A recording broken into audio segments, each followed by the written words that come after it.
마태복음 13장 44절에서 46절 말씀.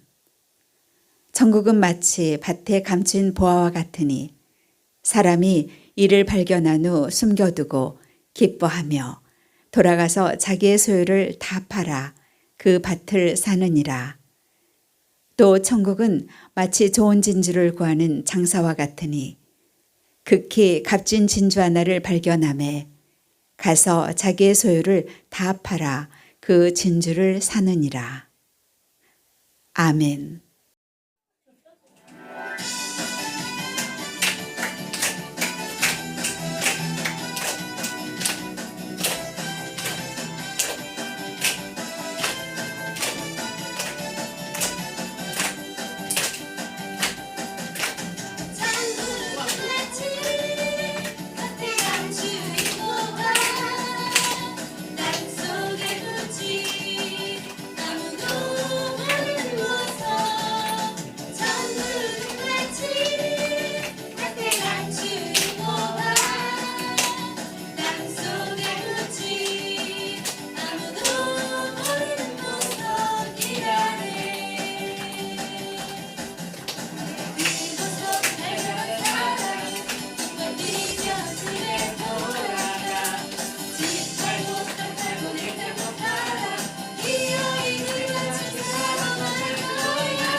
네, 오늘 너무 아름답고 복된 특송을 들은 것 같습니다. 앞으로 좀 종종 어린이 특송을 들었으면 좋겠습니다. 감사합니다. 오늘 주일 주님 앞에 나오신 모든 분들을 주님의 이름으로 환영하고 축복합니다. 이 마태복음 13장에는 7가지 천국 비유가 나옵니다. 천국이 어떻게 시작되는가 하는 것을 가르치는 비유입니다. 여기 보면 씨 뿌리는 비유에서는 4가지 마음의 밭이 나옵니다. 길가와 같은 마음의 밭, 그리고 돌짝밭, 가시덤불밭, 옥토, 이렇게 4가지 마음의 밭이 나오고 있습니다. 이것은 우리 사람의 마음의 자세, 마음의 상태를 상징적으로 보여주는 것입니다. 하나님의 말씀의 씨앗이 뿌려질 때 길가와 같은 이런 마음의 밭은 딱딱해서 씨앗이 튕겨져 나갑니다. 그래서 아무런 열매를 맺지 못합니다. 천국 시민이 되지를 못합니다. 하지만 옥토와 같은 마음밭은 폭신폭신한 땅을 잘 기경해 놓은 밭과 같이 비옥하고 씨앗이 떨어지면 100배 열매를 60배 열매를 맺을 수 있는 밭이 옥토와 같은 마음밭입니다. 이 옥토와 같은 마음밭을 가진 사람은 그 안에 천국이 이루어집니다. 천국 시민으로서 삶의 열매를 맺기 시작한다는 것을 가르치는 것이 씨 뿌리는 밭의 비유입니다. 두 번째 비유는 마태복음 13장에 나오는 두 번째 비유는 가라지 비유입니다. 이 곡식을 맺는 작물 옆에는 반드시 가라지가 같이 자랍니다. 우리가 시골에서 이 벼만 심었는데 가을에 가보면은 가라지도 많이 있습니다. 이 세상에는 이 곡식 이 곡식 작물과 가라지가 같이 자라게 되어져 있습니다. 악한 자들이 가라지를 뿌립니다. 그래서 이 참된 이 곡식 작물들이 가라지 때문에 고통을 겪습니다. 그래서 두 번째 비유는 가라지 비유입니다. 이 천국 시민들이 이 땅에서 성장해 갈 때 이 천국 시민들을 괴롭히는 가라지하고 같이 생활을 하게 된다는 비유입니다. 세 번째, 네 번째 비유는 겨자씨 비유입니다. 겨자씨 비유. 겨자씨는 채송화 씨만 한데 나중에 이게 성장을 하면 큰 그 나무로 자랍니다. 사람들에게 그늘을 제공하고 새들이 와서 둥지를 트는 그런 큰 나무로 자라는 것이 겨자씨입니다. 천국의 이 무한한 이 생명력, 무한한 팽창력, 무한한 확장성을 이야기하고 있는 것이 이 겨자씨 비유입니다. 천국은 작게 시작하지만은 나중에는 큰 나무로 자랍니다. 우리 시작은 미약할지라도 나중은 창대하게 되는 것이 천국입니다. 이 네 번째 비유는 누룩의 비유입니다. 이 누룩의 비유는 누룩은 이 큰 대야에 다라이라 그러지요. 큰 대야에 누룩 한 스푼만 이렇게 떨어뜨려 놓으면 그 곡물 가루 반죽을 다 부풀어 오르게 합니다. 곡물 가루 반죽이 막 다라이에 철철 넘쳐 흐르게 만드는 것이 누룩입니다. 이 천국은 누룩과 같이 영향력이 있습니다. 천국은 그 안에 있는 사람들에게 다 이 전파하고 영향을 끼치고 변화시키는 이 강력한 이 생명력을 가진 이 천국 복음은 이렇게 생명력이 있다는 것을 이 누룩의 비유를 통해서 가르치고 있습니다. 다섯 번째 비유가 밭의 감추인 보화입니다. 오늘 조금 전에 읽었죠. 그 다음에 여섯 번째 비유가 진주, 극히 값진 진주 장사의 비유입니다. 이 비유는 천국이 얼마나 소중한가, 이 천국의 가치는 이 청량할 수 없는 가치입니다. 그리고 마지막 비유가 이 물고기 잡는 그물에 대한 비유입니다. 여기 그물은 우리가 이렇게 머리 위로 휘휘 저어가지고 던지는 그물도 있고, 여기서 이야기하는 그물은 저인망 그물입니다. 다르게 말하면 쌍끌이 그물입니다. 이런 그물을 이 영어로는 트롤 어선이라고 그러죠. 이래 양쪽 배에서 그물을 몰아갑니다. 그러면 바닷속에 있는 생물들, 모든 생물들이 다 잡혀 올라옵니다.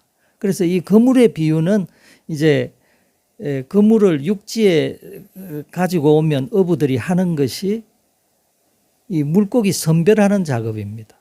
요거는 고등어네, 요거는 갈치네, 요거는 우럭이네, 이렇게 필요한 좋은 물고기는 가려내고, 이거 불가사리네, 이건 해초네, 이거는 말미잘이네, 이런 것들은 버리지요. 좋지 않은 생물들은. 마찬가지로 천국도 마지막 우리가 천국에 입성하는 날 이 의인과 악인이 구별됩니다. 천국의 문 앞에서 참 신자와 거짓 신자가 구별이 됩니다. 알곡과 가라지가 구별이 됩니다. 그때까지는 하나님께서 내버려 둡니다. 그래서 이 세상에는 의인과 악인이 섞여 있고 참 신자와 거짓 신자가 섞여 있는 곳이 이 세상입니다. 그래서 때때로 참 신자들이 어려움을 당하기도 하고 고난을 겪기도 하지만은 우리가 인내하며 그날 하나님의 나라에 도달할 때까지 우리가 인내하고 기쁨으로 감사함으로 주님과 함께 승리하는 저희들이 되기를 바랍니다. 천국은 무엇입니까? 천국은 하나님이 통치하시는 영역이 천국입니다.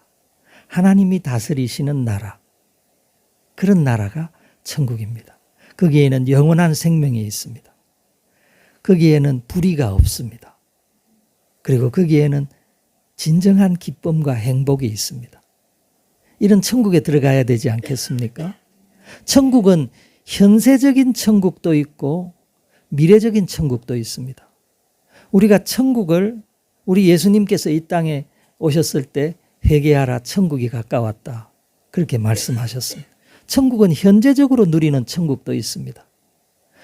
주님이 우리 안에 우리를 다스리시기 시작하시면 우리 안이 하나님의 통치하시는 나라가 됩니다. 그런 나라가 천국이죠. 우리 가정을 하나님께서 통치하시면 우리 가정이 천국이 됩니다. 그리고 이 천국을 누리는 하나님의 백성들이 이 땅에서 천국을 맛보다가 영원한 천국으로 들어가는 미래적인 천국도 있습니다. 그 땅은 영원한 생명을 누리게 되는 영원한 기쁨과 우리의 구원이 완성되는 날이지요. 그래서 이 천국의 이 가치는 너무나 소중한 가치를 가지고 있습니다. 오늘 이 5번째 비유, 밭에 감추인 비유, 우리 어린아이들이 아까 땅속에 감추인 보화라고 이렇게 손가락으로 땅속을 가리켰는데, 땅속에 감추인 보화, 이 보화는 뭐 어떤 보화입니까? 땅속에 왜 보화가 감추어져 있습니까? 옛날에 이 팔레스타인, 옛날에 이 이스라엘 지역에는 전쟁이 많이 일어났습니다. 그래서 옛날에 은행이 없을 때는 사람들이 이 검은 보화 폐물을 어디다가 보관하는가 하면 땅에 묻어둡니다. 자기만 아는 땅에, 자기가 경작하는 밭에, 어느 바위 밑에 10발자국 동으로 가서 북쪽으로 3발자국 간 지점에 거기 딱 자기만 아는 곳에 딱 거기 모든 기중품을 괴짝에다가 넣어가지고 땅속에 묻어둡니다. 그래서 이제 필요할 때 이제 땅을 파고 이제 보화를 캐내어서 그것을 사용하기도 하고 하는데, 이 중동 지역에는 전쟁이 잦아가지고 보화를 묻어둔 주인들이 가끔 죽어버립니다. 그리고 포로로 잡혀갑니다. 그러면 이 땅속에 묻힌 보화는 어떻게 될까요? 주인 없는 보화가 되어버립니다. 그래서 몇십 년 동안, 몇백 년 동안 땅속에 감춘 보화들이 있다고 합니다. 지금도 이스라엘에는 발견되지 못한 보화가 있을는지도 모릅니다. 옛날에 이 보화를 가진 사람들이 이걸 보관할 데가 없는 거예요. 그래서 땅속에 밖에 보관할 수가 없습니다. 땅을 깊이 파고 땅에 보화를 묻어둔 사람은 늘 웃고 다닙니다. 아무것도 없는 사람 같지만 다 가진 사람입니다. 근데 그것을 누리고 그것을 캐내어 자기가 사용을 하면 좋지만은 사용을 못하고 죽어버리면 어떻게 합니까? 그래서 주인 없는 보화들이 있습니다. 오늘 성경 본문에 나오는 이 보화는 어떤 가난한 농부가, 청년 농부가 이 황무지가 되어져 있는 황폐한 땅에 가시덤불이 무성하고 돌짝밭을 이제 갈기 시작합니다. 거기 이제 농사를 짓기 위해서 가시덤불을 치우고 이제 땅을 기경을 하고 돌을 골라내고 꽃갱이질을 하는데 새 소리가 들리는 거예요. 새가 부딪히는 소리. 쨍그랑 하는 소리가 들립니다. 그래서 농부가 땅을 파보니까 엄청나게 큰 괴짝이 있는데 자물쇠로 잠겨져 있고 자물쇠를 뜯어서 열어보니까 기절초풍을 한 거예요. 이럴 수가 있나. 너무나 휘황찬란한 보화가 그 괴짝 안에 가득 들은 거예요. 이 사람이 기절을 할 지경이 되었는데 주변을 살펴보니까 아무도 없습니다. 그래서 살그머니 괴짝 뚜껑을 덮고 흙을 다시 덮었습니다. 그리고 원래 있던 모양으로 가시덤불도 다시 올려놓고 그리고 조용히 집으로 가서 땅 주인을 찾습니다. 그 땅 주인은 뭐 자기가 버려놓은 땅이니까 땅 주인에게 가서 아유 우리 어르신 그 땅을 제게 좀 파시지요. 그러니까 이 땅 주인은 아무것도 모르지요. 그 뭐 쓰지 않는 빈 땅인데 사겠다고 하니까 얼른 팔았습니다. 이 청년은 이 코가 땅에 대일 정도로 감사하다고 절을 하고 나오면서 웃기 시작합니다. 모든 것을 가졌습니다. 땅 주인은 모릅니다. 오늘 예수님께서 이런 비유를 하셨어요. 천국은 이와 같다는 것입니다. 이 천국을 발견한 사람도 이 사람의 행동하고 비슷한 행동을 합니다. 여섯 번째 비유는 무엇입니까? 여섯 번째 비유는 극히 값진 진주에 대한 비유입니다. 이 진주, 이 세상에서 제일 아름다운 진주는 페르시아만에서 난다고 합니다. 이 페르시아, 이 이란과 사우디아라비아 사이에 그 카타르라고 하는 톡 튀어나온 혹처럼 용종처럼 톡 튀어나온 그런 이 나라가 있는데 저 그림이 있네요. 예, 저 주변에서 나는 그 진주들이 굉장히 그 아름다운 천연 진주, 인공 진주도 있는데 이런 진주들은 값이 안 나가고 천연 진주들이 나는 경우가 있다고 합니다. 그래서 저 지역에 있는 이 잠수부들은 다이브를 합니다. 물속에 들어가서 진주를 이렇게 캐가지고 이제 물에 올라와서 이제 그걸 전을 펴놓고 진주 장사들이 보게 합니다. 그럼 진주 장사들이 딱 한눈에 알아보는 거예요.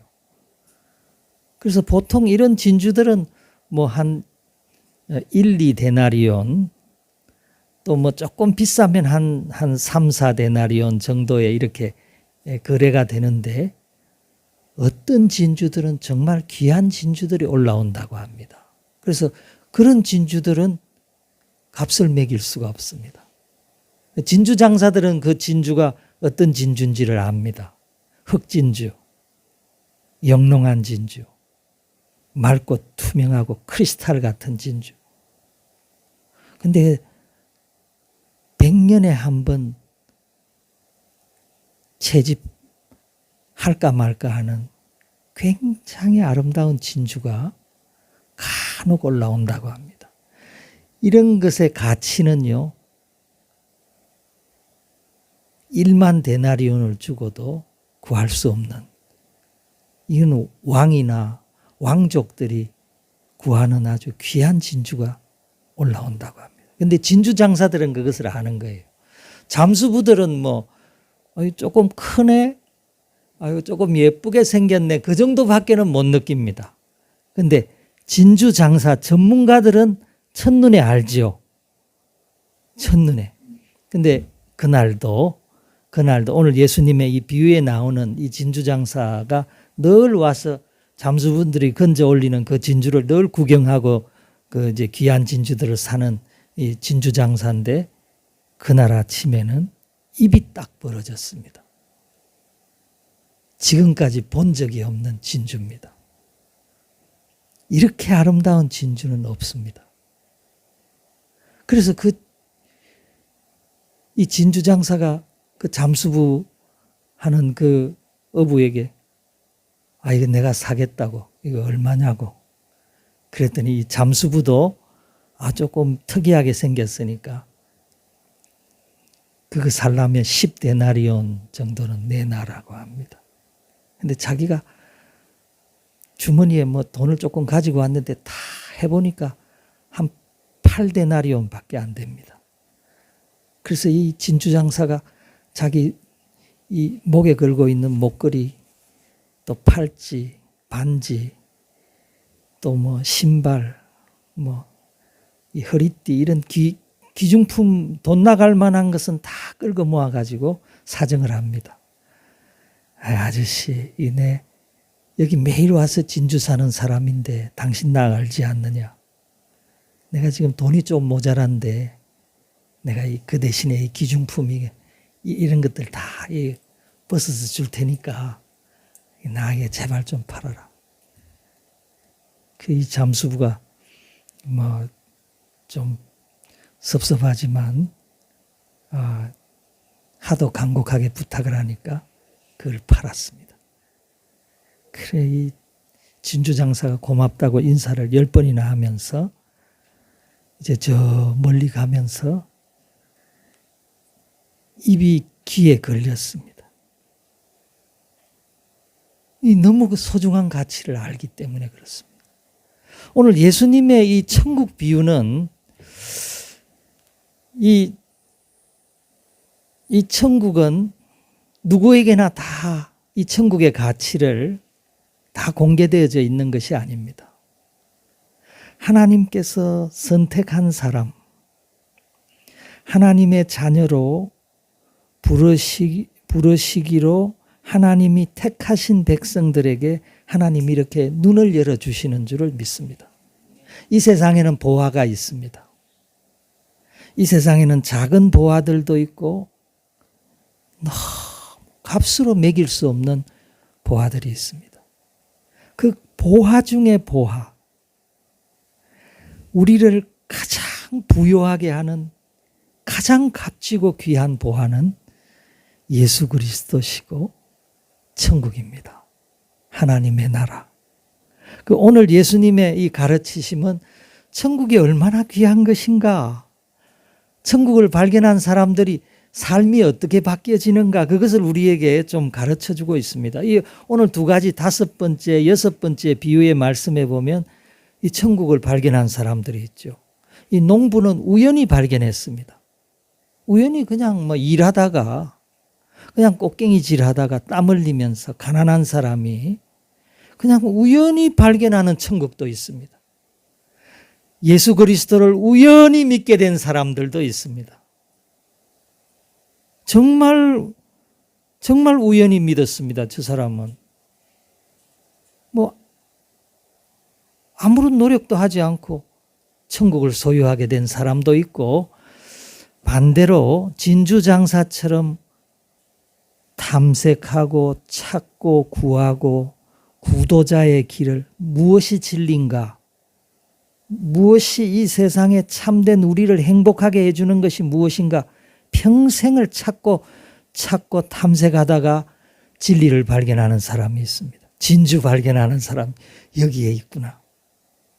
하여튼 우연히 발견하든 힘든 탐색의 과정을 통해서 발견하든 천국의 가치는 너무나 놀라운 것입니다. 이 천국을 발견한 사람은 그 시점부터 생애가 바뀌어집니다. 하나님께서 그 사람의 눈을 열어주시는 그 순간부터 그 사람은 새 사람이 됩니다. 이 천국의 가치를 알기 때문에 어떻게 해서라도 이것을 소유하고 싶어 합니다. 이것을 소유하기 위해서 몸부림을 칩니다. 이것을 소유하지 않으면 안 되기 때문에 뭐든지 하려고 합니다. 그리고 이 천국은 자기가 최선을 다하면 얼마든지 살 수 있는 것이 천국입니다. 오늘 여기 두 비유에서 보면 이 밭에 감추인 보화를 발견한 젊은 농부나 진주장사나 자기가 다 하면 살 수 있습니다. 다 안 해서 그렇지 자기가 있는 것 다 동원하면 다 살 수 있는 것이 천국입니다. 천국은 누구나 살 수 있습니다. 천국을 발견한 사람, 그 가치를 깨달은 사람, 내가 최선을 다해서 천국 시민이 되고자 하는 사람은 누구나 천국 시민이 될 수 있게 우리 주님께서 만들어 놓으셨습니다. 그래서 이 천국의 이 보화를 발견한 사람은 저거를 내 것으로 삼기 위해서 막 안달이 납니다. 우리나라 신안 앞바다에 가면 가끔 이 골동품들이 그물에 걸려서 올라오는데, 신안 앞바다 어떤 어부의 집에 뚝배기로 된 이 골동품을 가지고 개 밥그릇으로 쓰고 있는 집이 있었습니다. 골동품 수집하는 사람이 가다가 눈이 번쩍 뜨였습니다. 저런 것을 개 밥그릇으로 쓰다니. 저거를 가지고 가고 싶은데 방법이 없는 거예요. 그래서 그 주인장을 불러가지고, 주인 어르신, 내 저 개를 좀 사고 싶다고. 개가 참 탐이 난다. 아, 그렇느냐고. 그리고 개 값을 치르고 이제 개를 끌고 가면서 돌아보면서 주인한테 한마디 했어요. 아, 이 개를 가지고 가는데 저 밥그릇 나한테 주면 안 되겠네. 아, 그랬더니 그 주인이, 아, 그거는 좀 곤란한디요. 아, 저 밥그릇 때문에 내가 개를 몇 마리 팔았는지 셀 수가 없이요. 그러더라. 그래서 이 정말 보화의 가치를 발견한 사람은 그거 발견하고 싶어서 그거를 소유하고 싶어서 몸부림을 치죠. 저 너무 귀한 건데 저래 놔두면 안 되는데. 이 천국의 가치도 마찬가지입니다. 하나님의 나라, 이 천국의 가치는 어떤 사람들은 이게 눈이 감겨져 있어서 모르는 거예요. 얼마나 귀한 것인데도 개밥그릇으로 쓰는 사람들이 많습니다. 하지만 하나님께서 눈을 열어주시는 사람이 있습니다. 하나님의 나라. 하나님의 나라에서 누리는 영원한 생명, 그리고 행복, 그리고 우리가 의롭게 되는 우리의 삶이 죄 용서함을 받고 예수 그리스도를 통해서 구원받고 주님 안에서 영원한 생명을 누리는 이 삶이 얼마나 보배로운 것인지를 모르는 사람이 있습니다. 이것을 깨달은 사람은 얼마나 복된 사람입니까? 우리가 천국 시민으로서 하나님 살 수 있도록 우리가 이 땅의 것들은 이 보화를 발견한 사람들은 이 땅의 것들이 시시해집니다. 옛날에는 이게 그렇게 소중하고 이거 없으면 못 살고 하던 사람이 이 천국의 보화를 발견한 사람들은 이게 시시해지는 거예요. 이거 아무것도 아니다. 그래서 이 사도 바울은 이 빌립보서 3장 8절에 보면 사도 바울이 그렇게 옛날에 귀하게 여기던 것들을 배설물처럼 여겨졌다고 했습니다.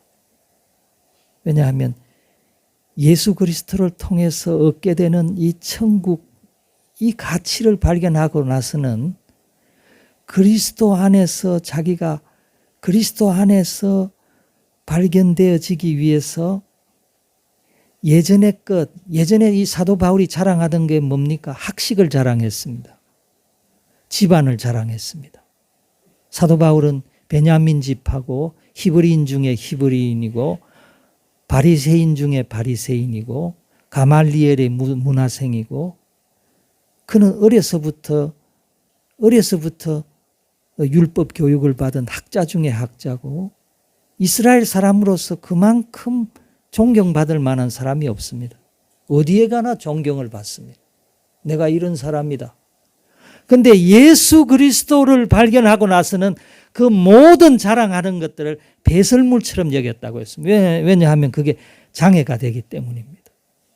우리 예수님을 통해서 우리 구원받는데 다른 것을 자꾸 의지하는 것은 이건 천국을 얻지 못하게 하는 것이기 때문에 배설물처럼 여겼다고 했습니다. 이 천국의 가치를 발견한 사람은 예전에 자랑하던 것들이 다 시시해집니다. 왜냐하면 이게 너무 귀중하면요. 태양이 떠오르면 별들이 사라져 버리듯이 옛날에 귀중하던 것들 그 아무것도 아닙니다. 예수님 안에서 누리는 주님이 우리에게 허락하시는 이 천국의 이 가치가 너무 소중하기 때문에 배설물처럼 버리는 거예요. 배설물처럼. 그거 예전에는 그거 없이 못 살았죠. 그거 막 훈장을 달고 막 이렇게 어디 가든지 자기 자랑을 하고 살던 사람이 그게 배설물처럼 여겨졌다. 우리가 성경에 보면 정말 천국을 발견하고 난 뒤에 세상 사람들이 다 부러워하는 것들을 헌신짝처럼 버린 사람이 있습니다. 모세 같은 인물입니다. 이 히브리서 11장 24절에 보면 모세는 천국을 발견하고 난 뒤에 바로의 공주의 아들됨을 거절했다고 했습니다. 왕궁을 포기했습니다. 부귀영화를 포기했습니다. 명예와 권력과 모든 쾌락과 모든 것을 누릴 수 있는 곳을 포기하고 어디로 갔습니까? 광야로 하나님의 백성과 함께 고난받는 그리스도를 위해서 순환받는 그리스도를 섬기는 길로 접어든 사람이 모세입니다. 왜냐하면 천국을 발견했기 때문입니다. 모세가 왕궁에 살았으면 5, 60년 편하게 살았을 겁니다. 하지만 그것으로 끝입니다. 육신을 쫓아 사는 삶은 그것으로 끝입니다. 그것 외에 뭐가 더 있습니까? 하지만 모세는 천국을 발견했습니다. 그리고 그 귀한 것들, 세상 사람들이 부러워하는 것들, 헌신짝처럼 버렸습니다. 헌신짝처럼 돌아보지 않았습니다. 그리고 고난받는 길로 하나님의 백성과 함께 그리스도를 위해서 주님을 따르는 길로 나아가고 있습니다. 모세와하고 그리스도, 예수 그리스도는 이 살았던 시대가 다르죠. 예수 그리스도는 모세 이후에 1500년 뒤에 예수님 이 땅에 오셨습니다. 근데 모세는 그리스도를 섬겼다고 했습니다. 어떻게 이런 말이 가능합니까? 예수님 아직 오시지도 않았는데. 예수 그리스도는 교회의 머리라고 하셨습니다. 이 교회는 우주적인 교회입니다.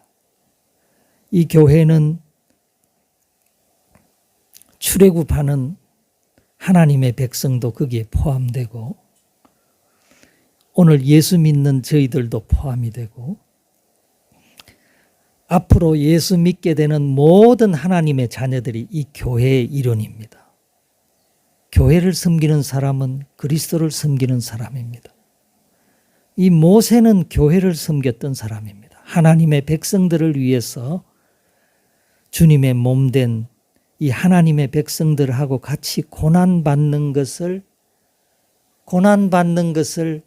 모세는 더 영광스럽게 생각했습니다. 천국에서의 받는 그 상급을 내다보고 이 모세는 기꺼이 왕궁에서의 생활을 헌신짝처럼 내던졌던 사람이 모세입니다. 그리고 고난의 길로 수모받는 그 능욕받는 길이었지만은 기꺼이 감사함으로 기쁨으로 하늘나라를 내다보고 천국 시민으로 영원한 천국 시민으로 살아갔던 사람이 모세입니다. 천국의 가치는 우리가 청량할 수 없습니다. 천국을 소유한 사람이 가장 행복한 사람입니다. 오늘 예수님께서는 오늘 천국 비유 5번째, 6번째 말씀하신 이 보화의 비유, 진주의 비유를 살펴보았습니다. 우리 천국을 소유하는, 천국을 어떻게 소유합니까? 골로새서 2장 3절에 보면 예수님은 보화 중에 보화라고 했습니다. 우리 예수님은 하나님의 감추어진 비밀이라고 했습니다.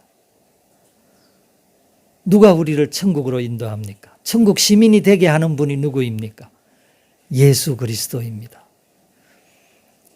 이 예수 그리스도, 주님 안에 들어온 주님과 하나 된 하나님의 백성들, 너무나 귀한 백성들인 줄 믿습니다. 천국 시민으로서 하늘의 기쁨을 누리고 하나님의 복음을 전가하는 저와 여러분이 되시기를 주님의 이름으로 축복합니다.